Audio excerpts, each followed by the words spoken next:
Hello friends, ओम श्री गणेशाय नमः। आप सभी का स्वागत है आपके अपने यूट्यूब चैनल पर। फ्रेंड्स, आज हम आपको इस वीडियो में बताने जा रहे हैं भादो मास की बड़ी चौथ की पौराणिक व्रत कथा, पूजा विधि, शुभ मुहूर्त और महत्व के बारे में। फ्रेंड्स, वीडियो शुरू करने से पहले आपसे रिक्वेस्ट है, अगर आप हमारे चैनल पर नए हैं और आपने अभी तक चैनल को सब्सक्राइब नहीं किया है तो प्लीज़ सब्सक्राइब कीजिएगा चैनल को, साथ ही प्रेस कीजिएगा बेल आइकन को, जिससे नए वीडियो से रिलेटेड नोटिफिकेशन आपको तुरंत प्राप्त हो सके। और वीडियो पसंद आने पर वीडियो को लाइक और शेयर जरूर कीजिएगा ताकि सभी भक्तों को इस वीडियो का लाभ प्राप्त हो सके। और कमेंट बॉक्स में ओम श्री गणेशाय नमः जरूर लिखिएगा। भादवा की चौथ को भादुड़ी चौथ या भोला चौथ भी कहा जाता है।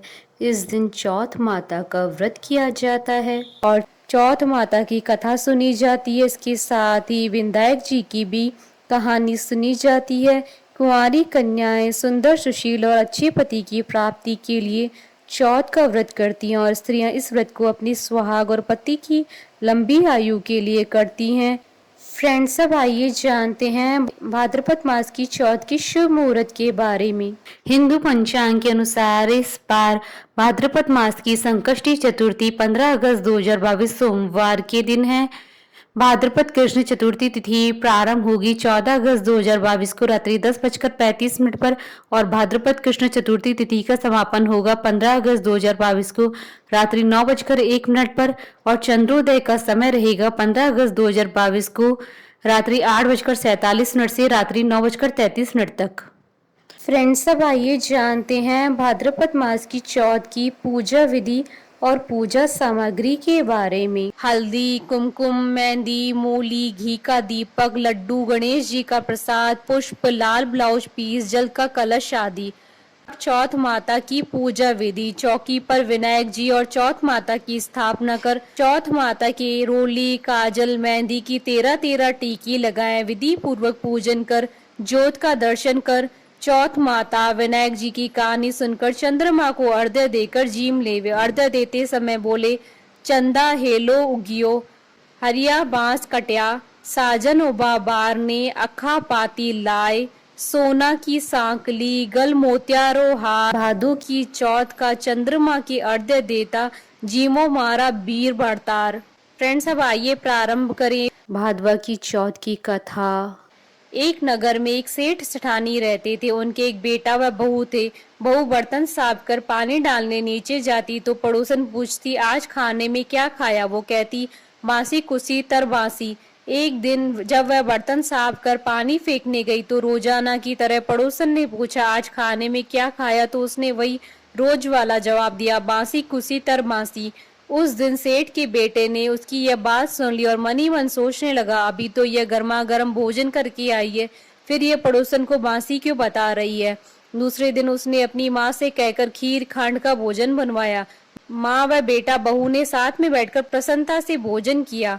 बहू बर्तन साफ कर पानी डालने नीचे गई तो पीछे पीछे उसका पति भी गया। आज भी हमेशा की तरह पड़ोसन ने पूछा, आज क्या खाया? तो उसका वही रोज वाला जवाब, बासी कुसी तर बासी। उसकी पति को बहुत गुस्सा आया। रात्रि होने का इंतजार करने लगा। जब रात्रि में पत्नी कमरे में आई, हाथ पकड़कर बोला, मेरे सामने खीर खांड के भोजन करके आई है, फिर पड़ोसन को बासी भोजन क्यों बताया? तब वह मुस्कुराकर बोली कि यह आपके पूर्वजों की कमाई है, धन ना आपने कमाया है ना आपके पिताजी ने, तो हुई ना यह बांसी। यह सुनकर उसने परदेश जाने का विचार कर सुबह उठकर माँ से बोला, माँ मैं कमाने के लिए परदेश जाऊंगा। माँ ने कहा, अपने पास बहुत धन है, तुझे परदेश जाने की क्या आवश्यकता है? लेकिन वह नहीं माना और माँ की आज्ञा लेकर वह कमाने के लिए परदेश चला गया। वहाँ उसको एक सेठ की यहाँ नौकरी मिल गई। कुछ समय में ही उसने सारा काम काज संभाल लिया। सेठ का विश्वास पात्र बन गया। सेठ अपना सारा कारोबार उसे सौंप कर तीर्थ यात्रा पर चला गया। इधर सास ने बहू से कह रखा था कि परिंदे का पानी और चूल्हे की आग कभी मत बुझने देना, परंतु एक दिन चूल्हे की आग बुझ गई। बहू पड़ोसन के घर अग्नि लेने गई। उसने देखा कि पड़ोस की औरतें चौथ माता की पूजा कर रही है। उसने पूछा, आप ये किस माता का पूजन कर रही हैं और इस पूजा को करने से क्या फल मिलता है? तब पड़ोसन ने कहा, यह चौथ माता का व्रत है। इस व्रत को करने से स्त्रियों को अखंड सौभाग्य, उत्तम रूप, सुख, गुणवान संतान तथा बिछड़े का मिलन होता है। तब उसने बताया, मेरे पति परदेश गए हैं, मैं भी चौथ माता का व्रत करना चाहती हूँ, पर मेरी सास मुझे घर से बाहर नहीं आने देते, तो मुझे कैसे मालूम चलेगा कि चौथ का व्रत कब आया। तब पड़ोसन ने कहा, बहू तुम रोजाना एक डिब्बिया में एक दाना गेहूं रखते जाना, जब 30 दाने हो जाएं तो उस दिन चौथ माता का व्रत रख लेना और शाम को चौथ विनायक जी का पूजन कर चंद्रमा को अर्घ्य देकर फिर खाना खा लेना। साहूकार की बहू को पड़ोसन के कहे के अनुसार व्रत करते हुए बहुत समय बीत गया। चौथ माता ने सोचा कि यदि इसकी नहीं सुनी तो मुझे मानेगा कौन। तब चौथ माता ने साहूकार के बेटे को स्वप्न में जाकर कहा कि साहूकार का बेटा सो रहा है या जाग रहा है। तो उसने कहा, न सो रहा हूँ न जाग रहा हूँ, चिंता में हूँ। इस पर चौथ माता ने कहा, चिंता छोड़ घर जाकर तेरे परिवार को संभाल। तब साहूकार के बेटे ने कहा, मेरा कारोबार बहुत फैला है। तब चौथ माता बोली, सुबह उठकर स्नान ध्यान से निवृत्त होकर दुकान जाकर चौथ माता का नाम लेकर घी का दीपक जलाकर बैठ जाना, जिसको लेना है ले जाएगा, जिसको देना है दे जाएगा। सुबह उसने वैसा ही किया और देखते ही देखते हिसाब हो गया और उसने घर जाने की तैयारी कर ली। घर रवाना हुआ। रास्ते में एक सांप अपनी 100 वर्ष की आयु पूर्ण करने दाह समाधि लेने जा रहा था। उसने उसको सिस्कार दिया। सांप ने गुस्से में कहा, मैं अपनी आयु पूर्ण करके मुक्ति पाने जा रहा हूँ, तूने मुझे टोक दिया है, इसलिए अब मैं तुझे डसूंगा। इस पर साहूकार के बेटे ने कहा, मैं 12 वर्ष बाद अपने घर जा रहा हूँ, मैं अपनी माँ व पत्नी से मिल लूं, तब डस लेना। तब सांप बोला, तू घर जाकर पलंग पर सो जाएगा। तब उसने कहा, मैं अपनी पत्नी की चोटी लटका दूंगा, उस पर चढ़कर डस लेना। घर पहुंचा तो वह उदास था। बेटा कुछ नहीं बोला, लेकिन उसकी औरत होशियार थी। सब पता करके उसके कमरे की एक सीढ़ी पर दूध, दूसरी पर चूरमा, तीसरी पर बालू, रेत, इत्र, फूल आदि रखकर चौथ माता से प्रार्थना करने लगी, हे चौथ माता, मेरे पति के प्राणों की रक्षा करना। अर्धरात्रि में सांप आया और दूध पिया। चूरमे व बालू की मिट्टी में कि कोले कराकर बोला, साहूकार की बेटे की बहू, सुख तो बहुत दिया पर वचनों का बंधा हूँ, डसूंगा तो जरूर।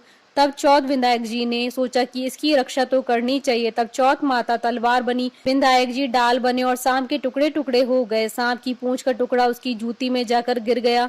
सांप ने सोचा, डसूंगा तो जरूर। तब उसकी पत्नी रोज चींटियों को आटा डालती थी। तब सब चींटियों ने मिलकर उसकी पूंछ को खोखला कर दिया। साहूकार के बेटे को नींद नहीं आ रही थी। वह अपनी पत्नी के साथ चौपड़ पासा खेलने लगे।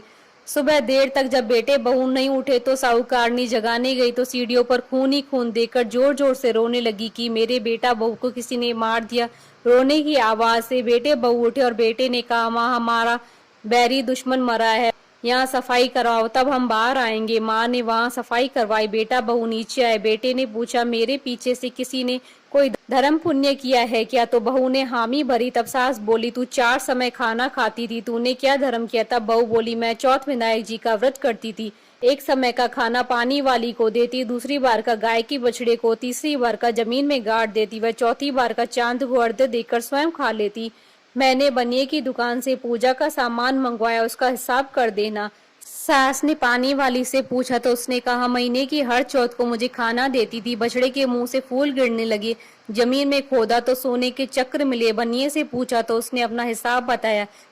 फिर बहू ने कहा, अब चौथ का उद्यापन करना है। सास बहू ने चौथ माता का उद्यापन धूमधाम से किया और सारी नगरी में कहलवा दिया कि सब कोई चौथ माता का व्रत करना, साल की 13 चौथ करना, 13 नहीं तो 4 करना, 4 नहीं तो 2 चौथ माता की व्रत तो अवश्य ही करना चाहिए।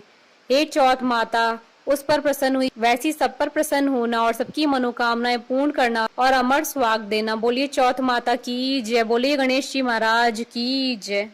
हमारे साथ इस वीडियो में अंत तक बने रहने के लिए आपका धन्यवाद। ओम श्री गणेशाय नमः।